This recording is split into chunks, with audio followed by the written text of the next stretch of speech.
Commission, Kent Vann, Executive Director, St. Francis House. I'm going to make my presentation a little shorter because I agree with the staff proposal that we're within substantial compliance at St. Francis House. Is 10 minutes sufficient time for you? It will be. Thank you. So I'm going to shorten mine in half because a lot of this would be repeated exactly what Mr. Calderon's already presented. Start off, St. Francis House, emergency shelter and soup kitchen. And to let you know a little something about us, you need to know our mission and who we are. We provide emergency food, temporary shelter, transitional housing, and related support services in a safe, secure environment for people in Alachua County region who, for whatever reason, find themselves confronted with homelessness and/or hunger.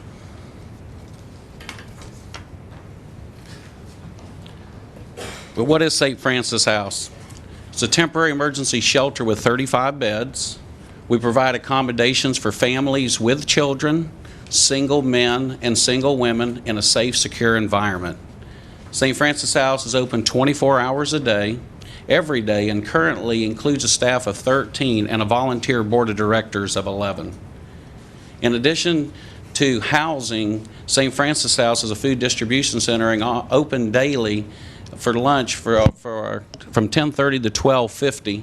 Serving more than 65,000 meals a year in this community.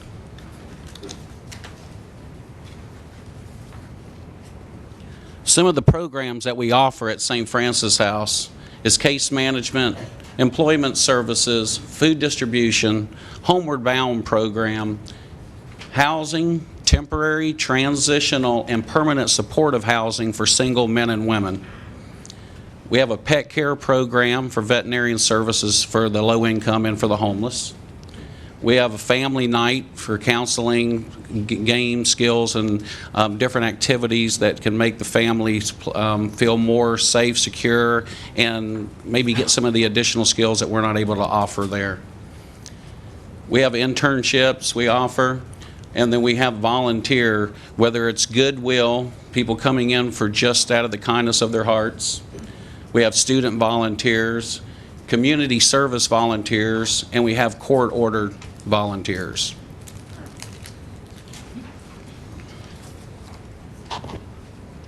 Some of the services that we offer on a daily basis is we have showers and bathroom facilities, free hygiene products along with that. We have laundry facilities, clothing distribution, free telephone access, free notary service, full-day bus passes for employment, search, or appointments. We have veteran affairs services, Alachua County Victim Advocate Services, tutoring for children, Alachua County School Board, case management and referral services, and client services information and referral. This is just some of them. There is more. Our agency has a lot of partnerships in the community.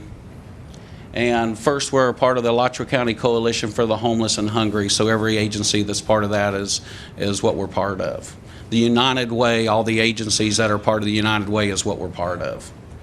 Alachua County Housing Authority subsidizes our apartment complex for the supportive housing. Veteran services that we have on site, ambulatory detox program, transitional beds. University of Florida School of Nursing, value part to providing health screenings, advocates towards needs of the people, the families, and the clients that's inside our facility. We have Santa Fe College, Florida Works, and Chrysalis Community. And we still have others. I just didn't need to list them all because they're part of the larger groups. I will talk just a little bit about 30110 Residence for Destitute People. And I'll just say a few things on reference each one because I have some of the same facts that Mr. Calderon's already reported. But to respond to the emergency needs of the homeless and hungry individuals and their families in the community, St. Francis House operates 24 hours a day with paid staff personnel who are responsible and trained community volunteer on site at all times. All the activities of St. Francis House as resident for the facility and for destitute people shall be conducted on site.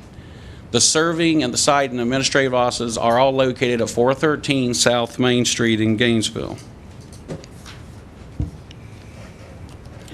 Just for people that aren't familiar about how we operate on a daily basis, it's important to understand, and I know y'all have the management plan, and a lot of this is part of it. But we try to bring people in one particular area and exit out another area during the daytime.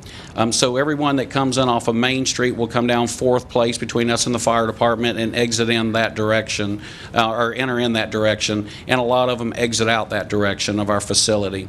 Along Main Street, we use that as an entry and exit point once the facility closes daily at 2 o'clock, and that's for the people living inside our facility. So it's important to understand, again, the faces of who we're serving, and I said this earlier, it's families with children and many children. And also the single men, single women, and elderly folks that are inside this facility. We're providing over 11,000 shelter nights a year. We're providing more than 65,000 meals in 1 year, or 65,000 meals in a year, and it's a huge impact in this community if we were not operating.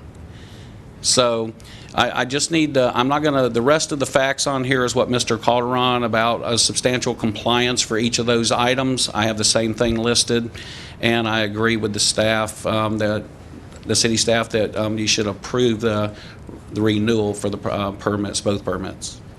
Mr. Vann, thank you very much. Now, we're going to have questions from the board for you after public testimony, and then before our deliberation, the petitioner is allowed to give a wrap-up. Okay, thank you. And so you'll be given 2 opportunities, one for questions, one for wrap-up.